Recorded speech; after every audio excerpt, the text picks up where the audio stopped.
You are about to enter a great adventure.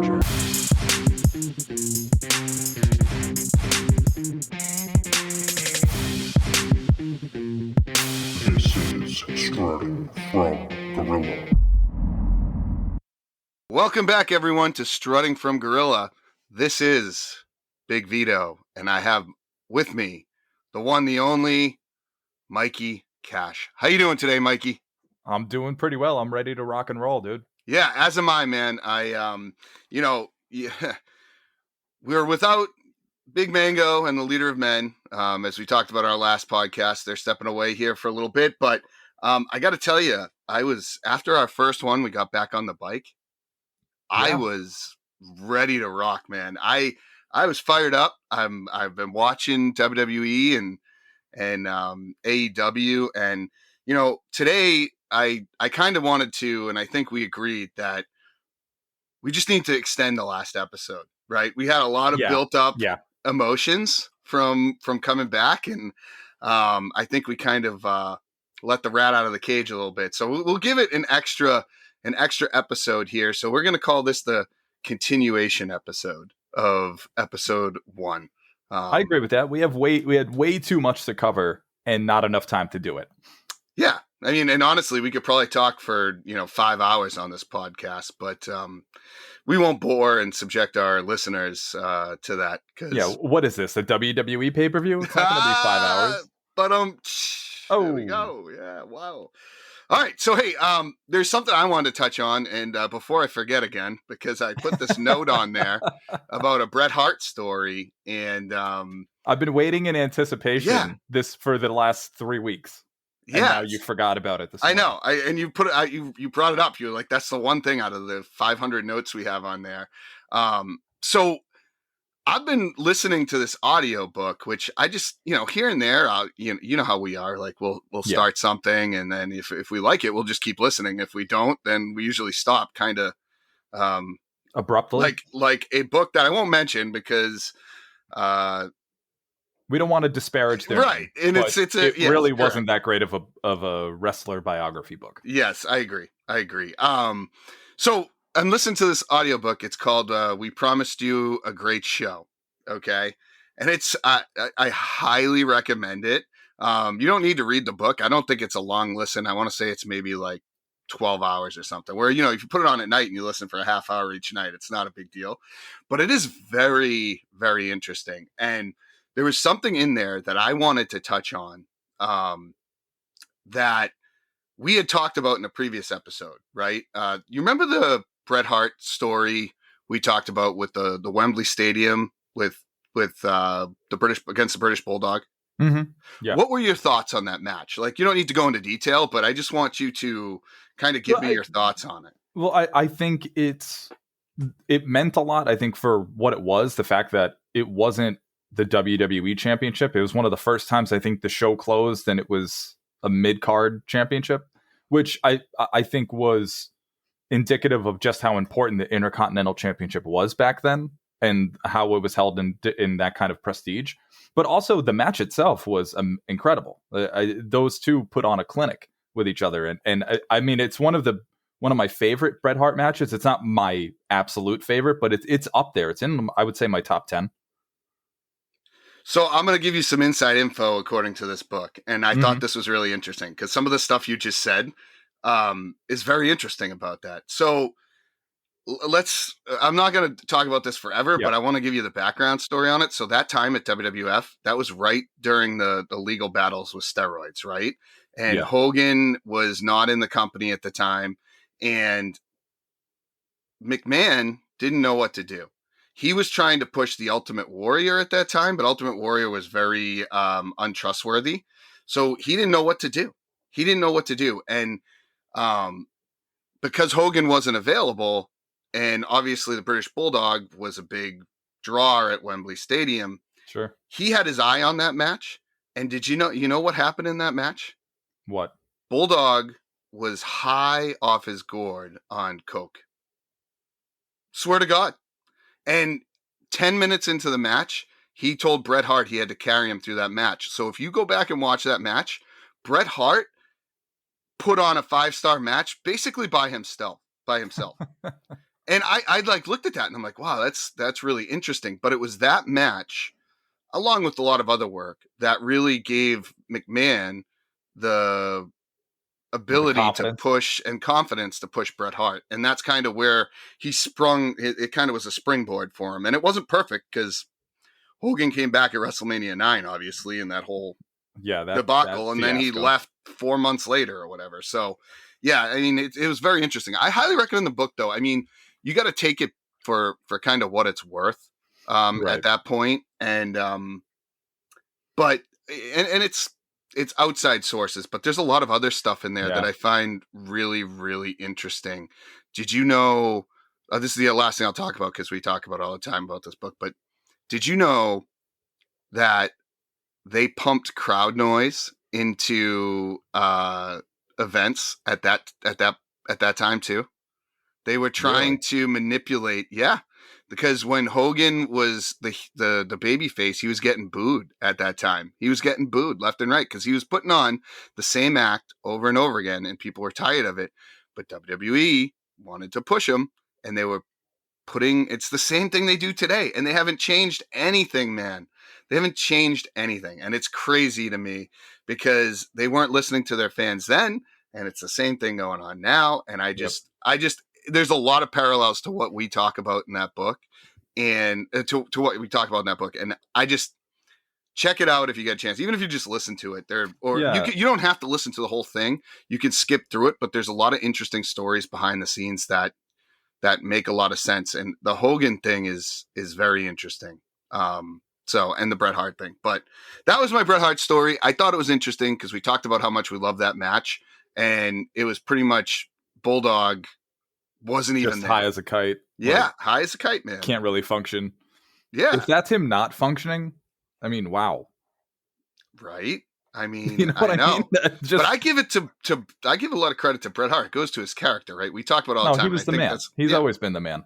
Yeah. And this is just another example of Bret having to make up for the lack of professionalism of the person he's working with. I know, man. But like, this is the crazy thing. And I won't go off on a tangent because we always do. We do, and it's typically a Bret Hart tangent. Yeah, but this is the thing, though. Like, okay, Austin Theory, right? Yeah. Braun Breaker. I think I know what you're talking about. Yeah, they get this push right away, and guys like Bret Hart had to sacrifice for years to even get a sniff of that. And I think it makes a big difference because you don't appreciate it as much as a star because you worked hard. Look at Austin. Austin, it took him years to get where he was. And well, let me ask you this, though. Do you feel the same way about Brock Lesnar? A little bit. He came right in, and it was the same thing. Rocket strap. He did no Intercontinental Championship. He's the very last, I think, legitimate King of the Ring because it's kind of a sham now. Whatever they do with it, it's not real. Like, oh, I know. When it was a pay-per-view, he was the last one, and then he wins the title from The Rock.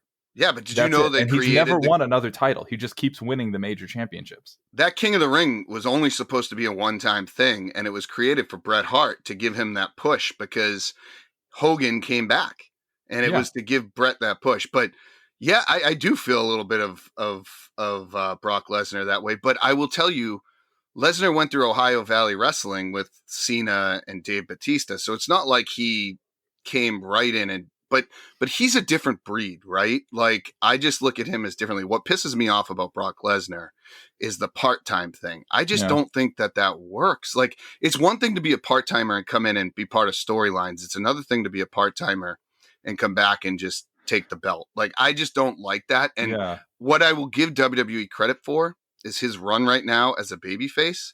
It's actually interesting. Pretty good. It's interesting. It's actually but Mike, been like, he's like a different kind of, it's a different aspect of his character that we haven't been able to see before. Right. You know, he's coming out in his like overalls looking straight at us Saskatchewan. But what's the difference here, Mike? He's here every week. Yeah, for the most part.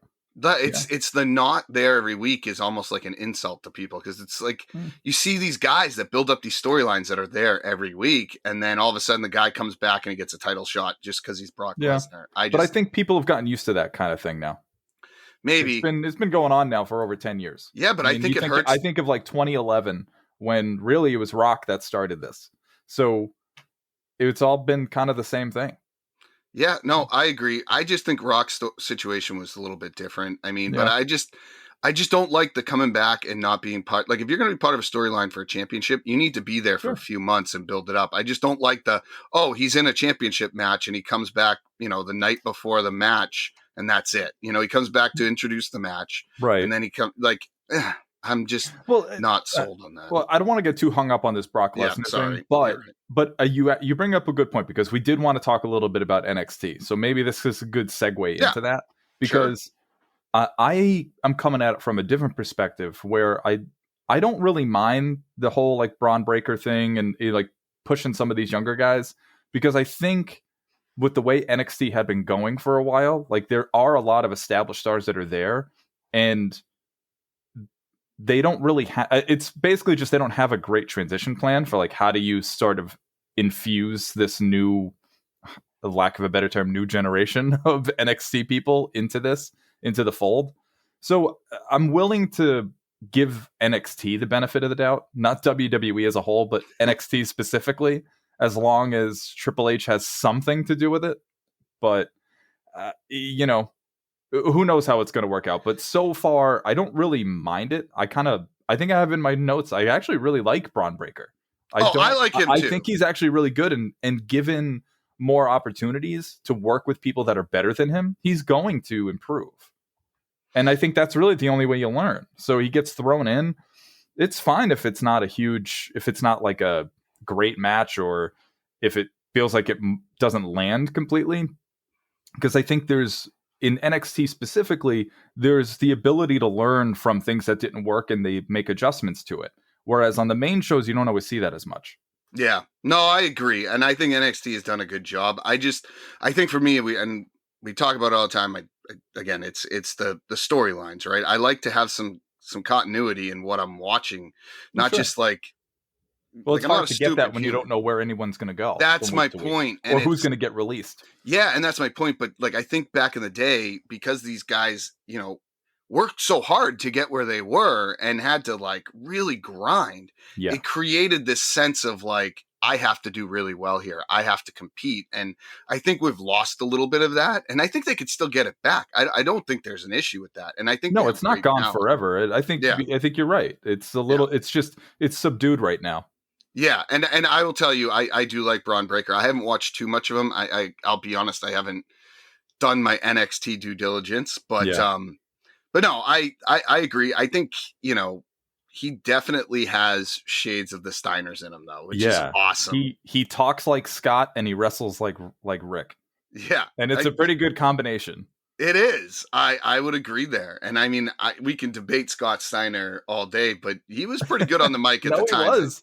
Yeah. And he later in his career, he was a little bit he just got a little whacked out, but it's fine. Yeah. But ultimately, I put him up there in the top echelon of people. So. No, he's good. And honestly, NXT has they have a lot of holes right now because they're losing people. Think of what they've lost over the last 6 months. I know. They've lost so many people, not just to like releases, but also to people letting their contracts expire, going to the main roster. They had a lot of stutter starts from like, I want to say really June on, because once July rolled around and live audiences were coming back, WWE just started like poaching NXT to be like, oh, we got to bring this person up. So we got to bring Shotzi Blackheart in, and then we got to bring in Tegan Knox from NXT, who both had storylines going on that just got like completely kiboshed. Yep. And then Knox gets released and Shotzi's doing nothing. I know. You know what I mean? Which is a waste. And Toni Storm too. Toni Storm is great. And she's getting screwed over on the main roster, at least from what I'm seeing. Just give me something. Just give me something to invest into. That's all I want. Yeah. Like, it's hard to invest in stuff that isn't there. Like, I'm invested in the Roman Reigns, Brock Lesnar storyline. They've dragged it on. They've done a good job. The Paul Heyman thing was awesome last week on SmackDown. Yeah. Like, it's a great through line. Oh man. It's a great through line. This is what happens, I think, when I don't know if it's Vince specifically, but someone allows them to just do what they need to do in the story. Yeah. They give them a little bit more autonomy. I know. And it's funny because they continue to sort of like not learn their lesson of, well, if we allow these wrestlers to actually have input into the story and not just have it be beholden to this one, to whatever it is that the writers / Vince / whoever the hell is in charge on what day, they can actually have stories that people can get invested in and hold true to the character of the superstar, not what this writer thinks the superstar is. And that's the problem. There's a disconnect. There is. And we could talk about this till we're blue in the face because we talk about it all the time. We got to move on. But it's just like you see the shades of it and you're like, oh man, it's so good. And I'll give AEW credit because I feel like they've done a pretty decent job of keeping storylines. And it's not perfect, but I am way more just attached to like even the MJFs of the world, just watching that. Well, there's way more commitment to the story. And I think there's commitment to the story. And just like we said, I think the wrestlers involved in the story are getting input and able to, again, keep things true to themselves. And that translates to the audience. And they're able to remain invested in even if it's not necessarily working as well. Like there are some things like that QT Marshall stuff. Like I could pretty much do without him on TV. But that's fine. Whatever. We'll just let it go. Or even like the Cody stuff. Like it's clearly not really landing, and they're trying to like turn it into maybe he's turned in heel, maybe he's not. But I love the new Aleister Black. The crowd reacts, and I think in that regard, you do got to do something with it. Yeah, no, listen, I agree. And, to kind of go along with this NXT situation, for the listeners out there, we have a text chain, surprise, surprise. And I'd love to hear what our fans think about this question, and you could hit us up on our Twitter or our Facebook or our Instagram. We'll go through all of those at the end here. But I'd love to know, because we had this debate. It just kind of started as a friendly chat. But, who's your Mount Rushmore of NXT wrestlers? Like, I don't think we need to do a whole show on this. No. But I think me and you had a little bit of a debate going on. Yeah, we were going back and forth. Yeah. And I'd love to know, Mikey, why don't you tell your story on who yours are, and I'll give you mine, and we can just kind of go back and forth on them. So for me, I mean, does the Mount Rushmore have to have 4 people? Or can it just be like who's kind of like your all-timers? I call it Mount Rushmore, but it's more like your Mount Rushmore, staples, your pillars, your staples, if you're going to use an AEW term or whatever. Pillars, but but for me, the people that fall into that category are Sami Zayn.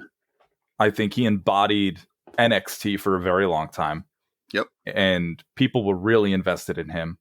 I would say Bailey represented that. Finn Balor. I mean, as soon as that guy got in, he made an impact. And he's one of the few that's had 2 successful runs in NXT. He went to the main roster, came back in like 2019, and had like an incredible 2-year run on that brand. Absolutely carried it. And I would also say Asuka. I mean, she really changed the game when she came in. Absolutely dominant from her first match to her very last match. Yeah, unbelievable. And I'd include Samoa Joe in that too. You took mine. You didn't mention him on the text chat. You son of a but bitch. I was just okay. God, let's forgive whatever I did or did not say in the text chat. Okay. Samoa Joe is up there. He was great, especially his feud with Finn Balor. Yeah. They made each other there.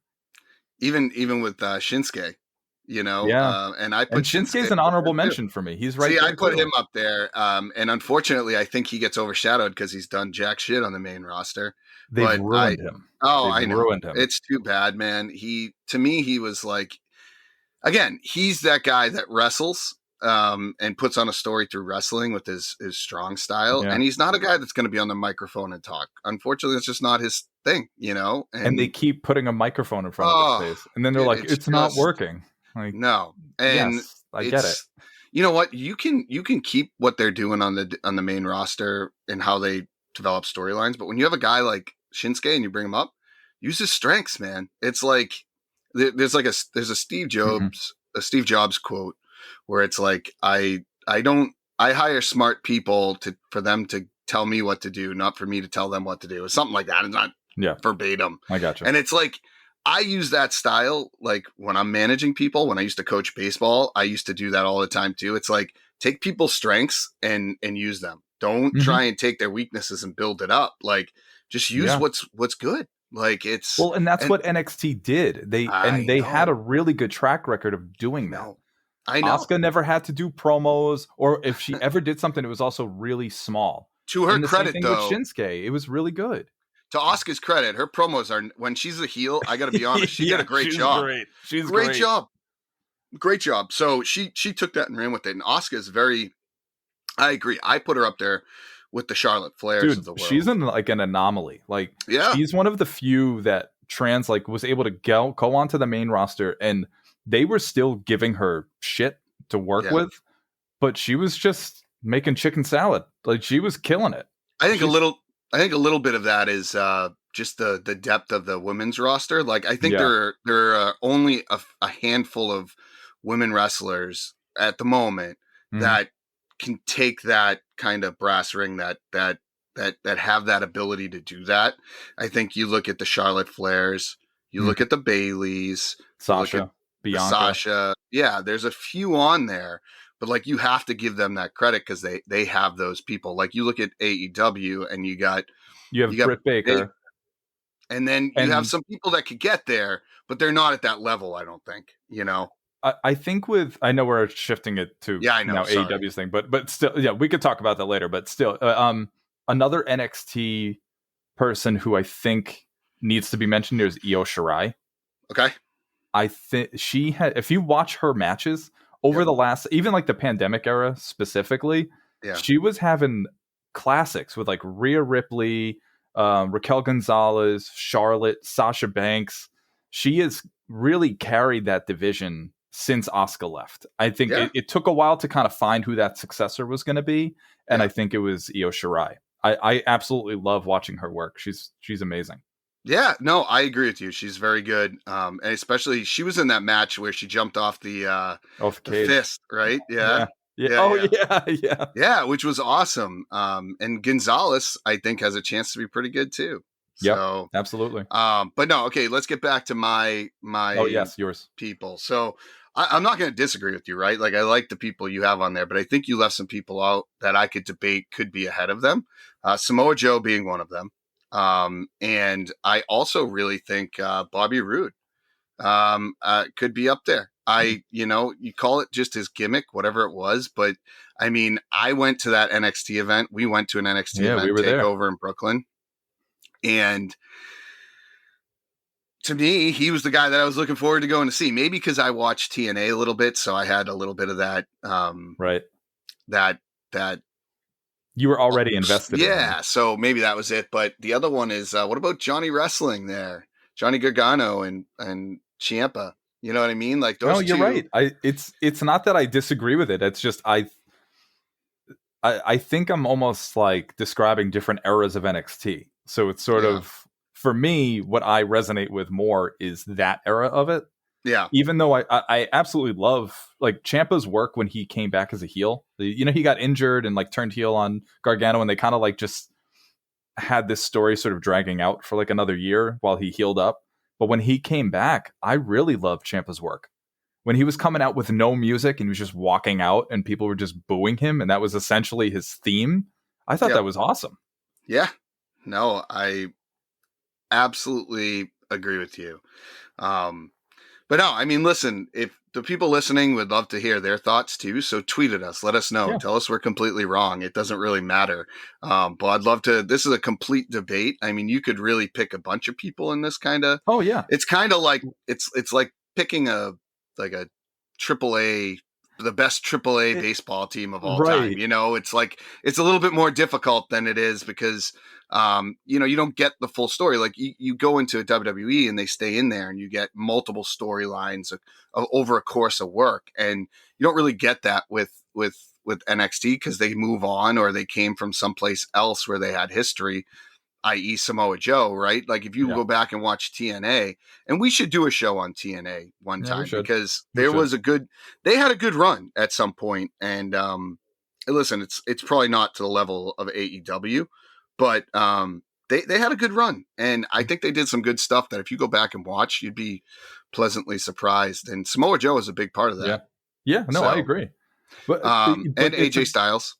I think what we're talking about though is really comes down to a credit to NXT.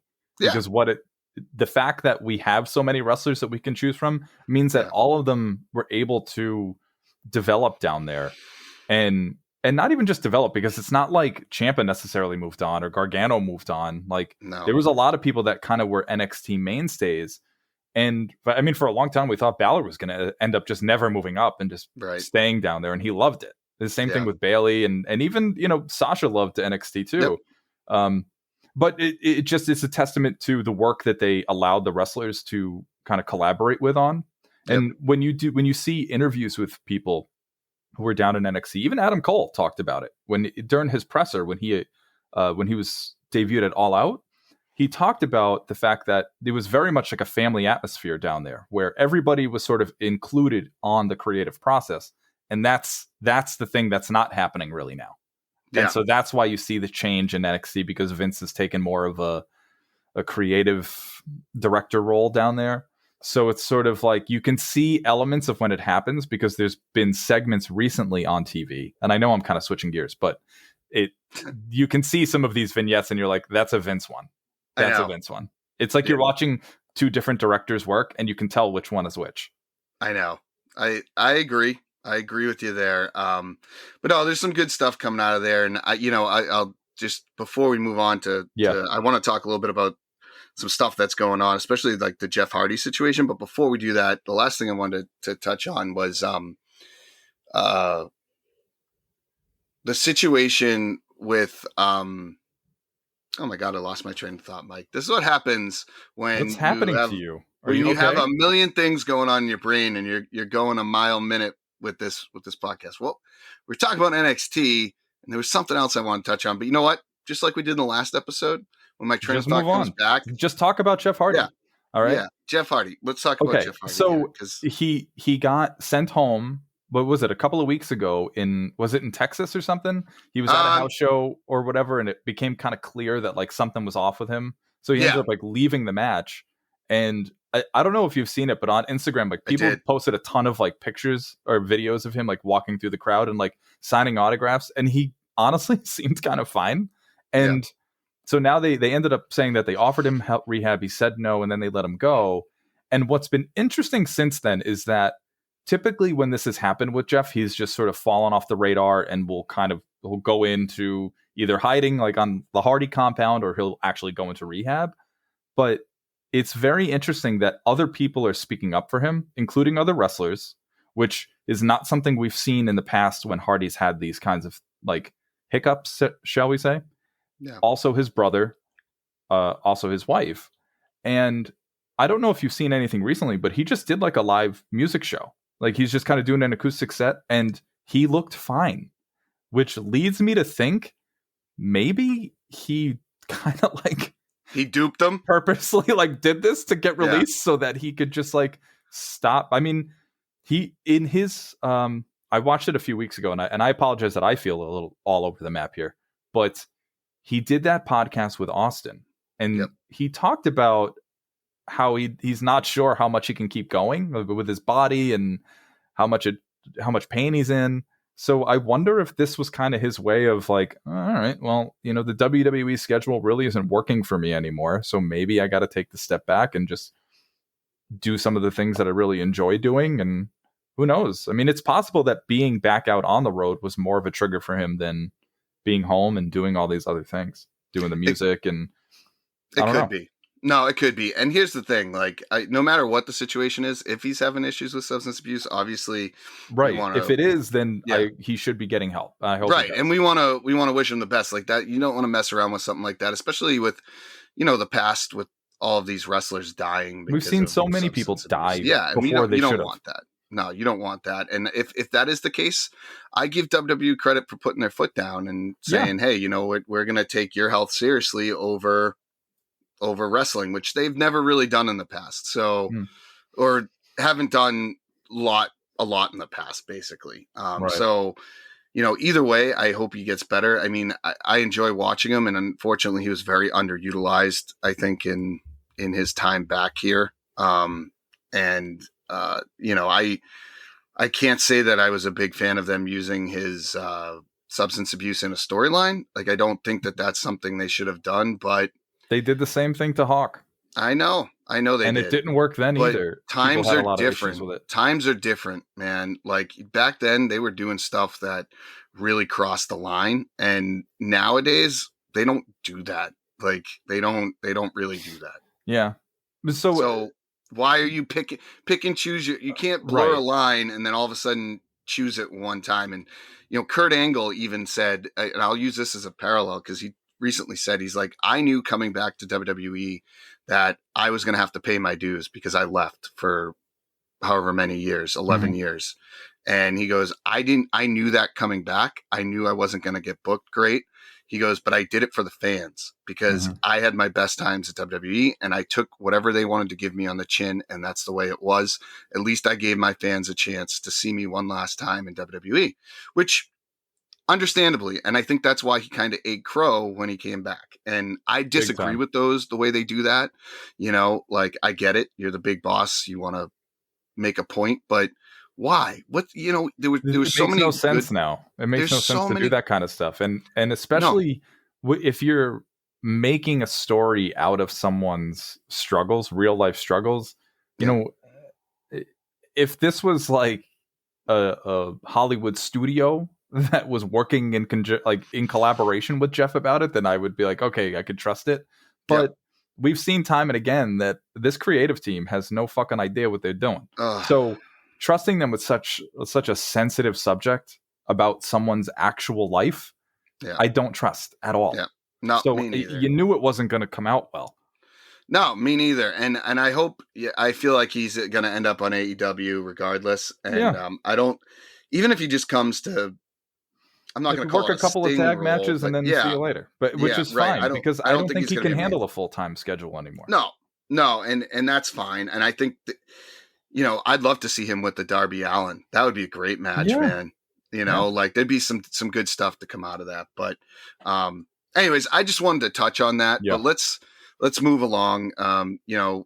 Again, this episode's a little bit all over the place, but we have a lot we want to touch on, and I'm fine with that. We usually we hit our bread and butter with like episodes on older stuff, and you know what? The fact that we have so much to talk about on like what's going on now, that's a good thing. That's a good thing. So I wanted to touch on something because we're on the subject of things that are just like not really like it's not cool anymore to do this stuff. Like, so I wanted to touch on that whole MJF CM Punk thing, like the use of like Britt Baker essentially as like a story tool here for them of, oh, you're only complimenting her because you want to get in her pants. And it's like, why does she even need to come up?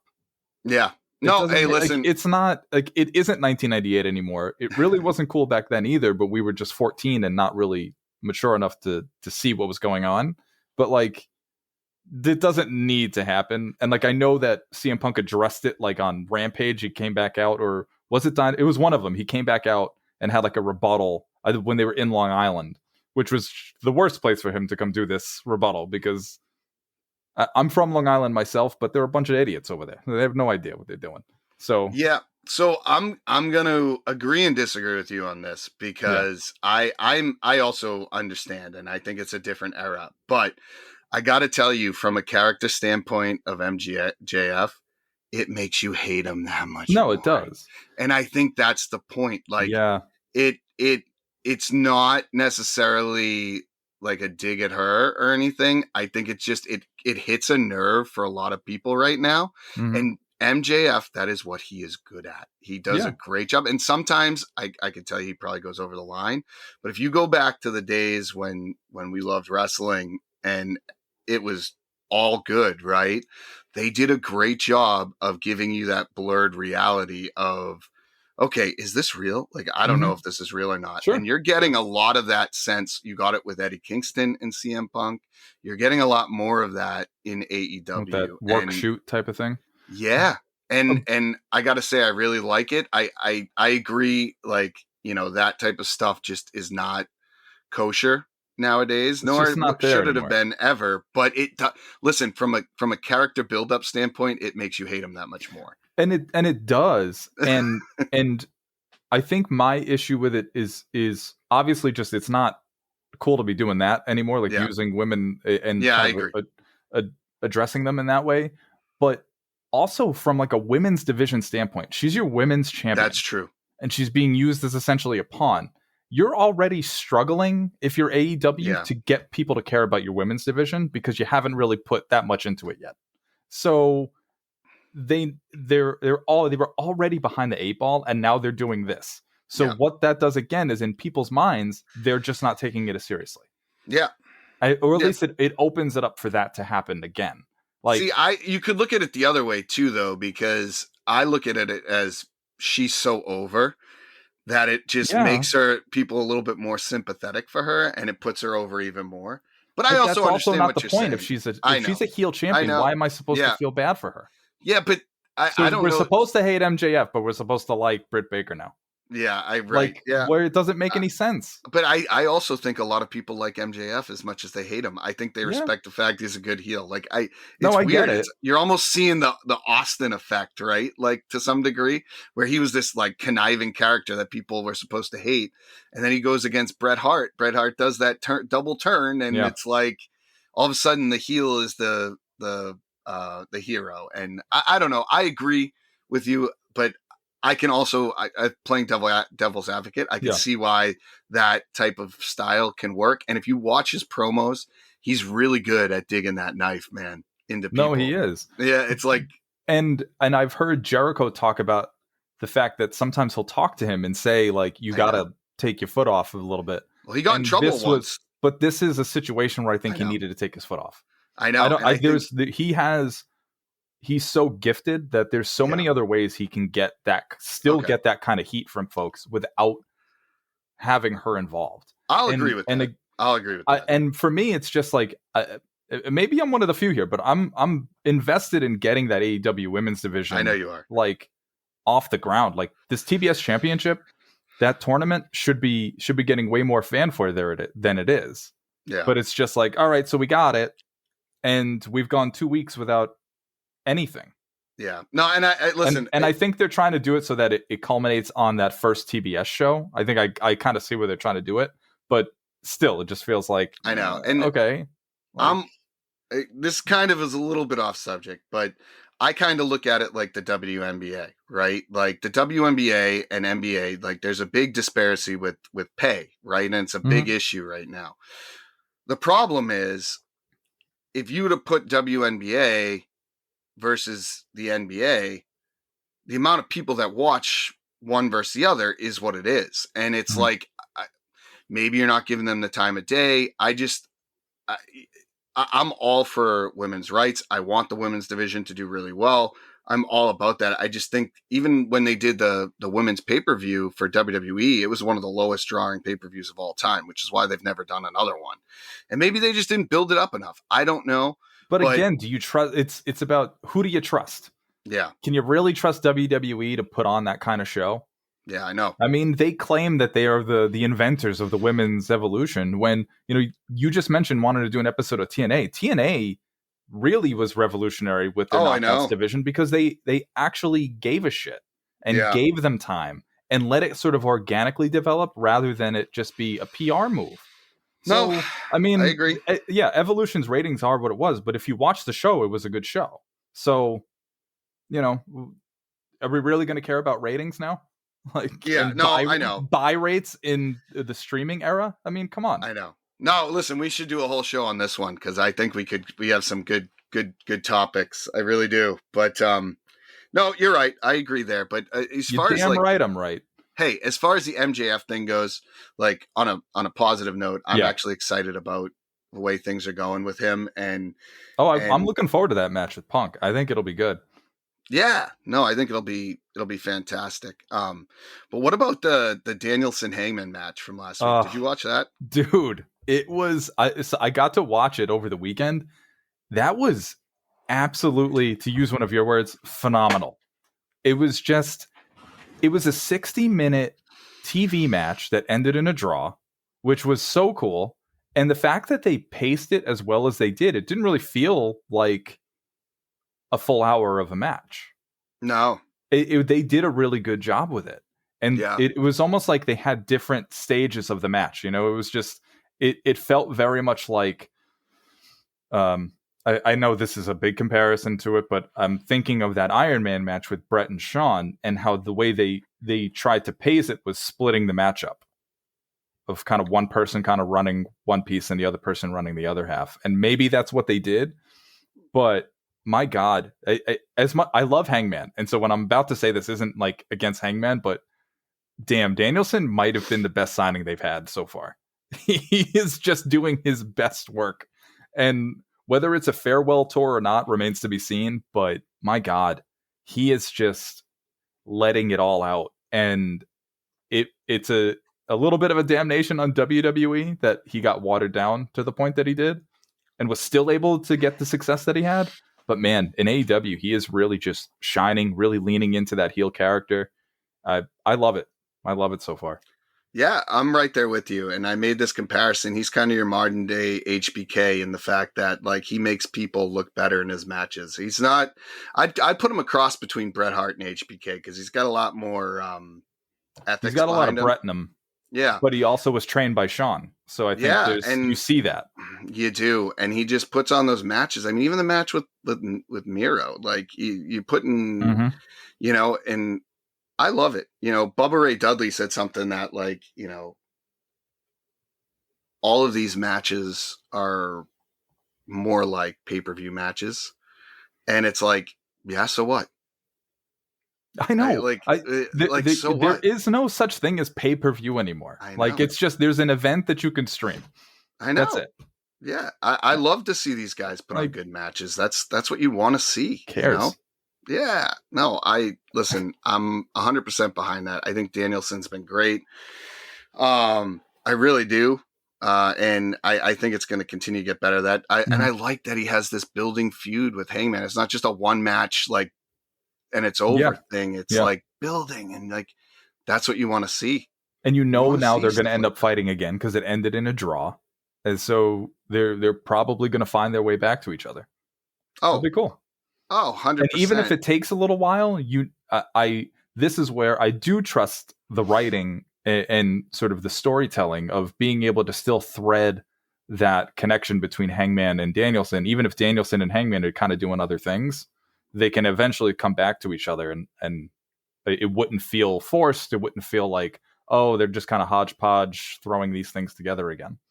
Oh, I agree. And the other thing you see, like, have you watched the Young Bucks and what they call them, the Elite, right? Like, how much does that remind you of the NWO a little bit? It's got a different style to it, but they've got like this I don't give a shit attitude. Like, it's very reminiscent of the Click. They call themselves the Super Click or whatever. And I like it. You know, I think it's great. It's like an ode to a little bit of that style stuff that went on. I can't tell you. We don't need to see, 45-minute young gun matches or young bucks, young gun matches. Yeah. Young buck matches. Nice. I just don't think we need to see that all the time. Yeah. But, you know what I'm saying? Like I like the style. And I think they've got some good stuff. Like even, who did MJF face in the Diamond Ring match? Was it Martin? Dante Martin. That dude is good. Dude, he's good, right? Good. He definitely has some. He messes up a lot of his spots, but like just the athletic ability that he has. Yeah. Oh my God. Well, I think that's where it's going to be important for some of the veterans on that roster to like kind of help those guys along. Be like, all right, like pick your spot with it. It's like otherwise it just becomes white noise when all of these wrestlers are doing essentially the same flips and things and everything. Like you kind of start. For me, I just start tuning it out. I'm like, well, this doesn't mean anything. This is just another flip. So like, maybe I'm just like becoming a crotchety old man, and that's like why You sound really like enjoyed. JR. I do sound like JR, except I'm not being paid to announce and shit on the wrestlers during the show. So that's true. JR, I love you. I hope everything's going well, but you need to change some things when you get back. Okay.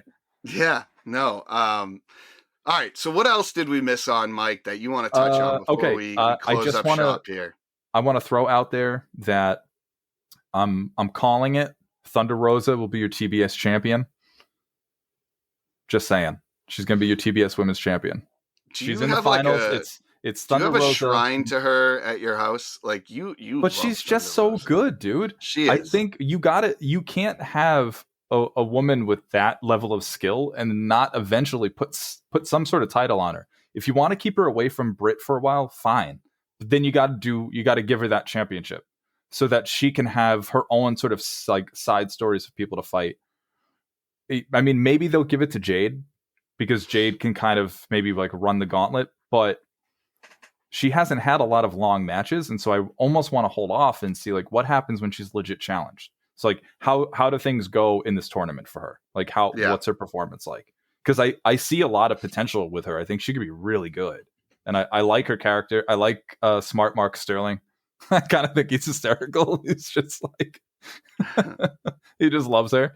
But no, so I think I don't think Ruby Soho necessarily needs it, or really Nyla for that matter either. So really it's between Thunder Rosa and Jade that I think like really need it. Yeah. Okay. But that's just my thing, but you know how I am. Listen, you're more of an expert on it than I am.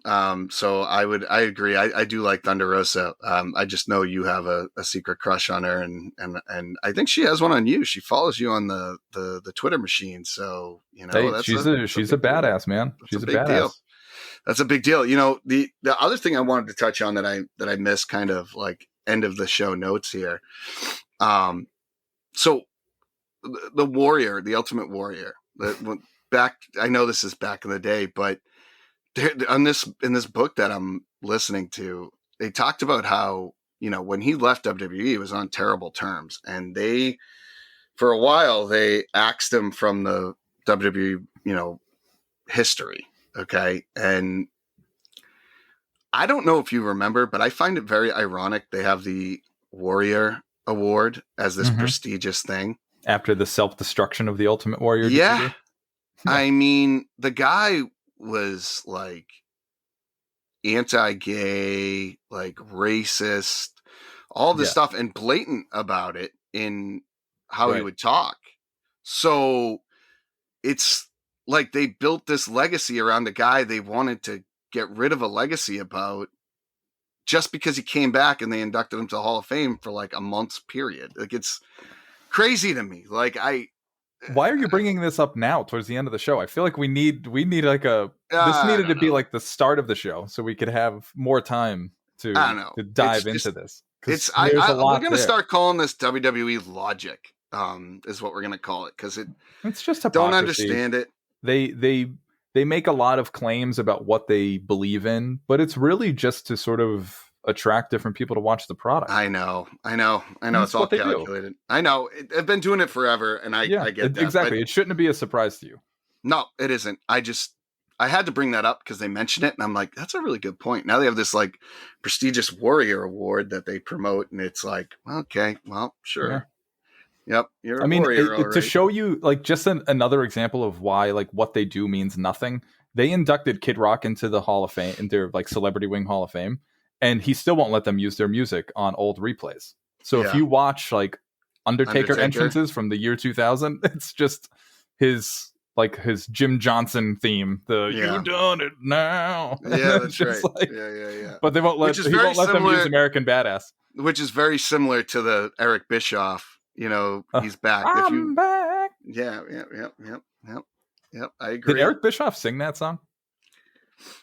I forget. There's a couple of wrestlers who sang their song. I know Michaels did it, and Tyler Breeze did it. We'll have to Jeff put that Hardy with his. He had his thing. Yeah, I don't know, but it's interesting. So, all right. Well, anyway. Listen, we're short on time here.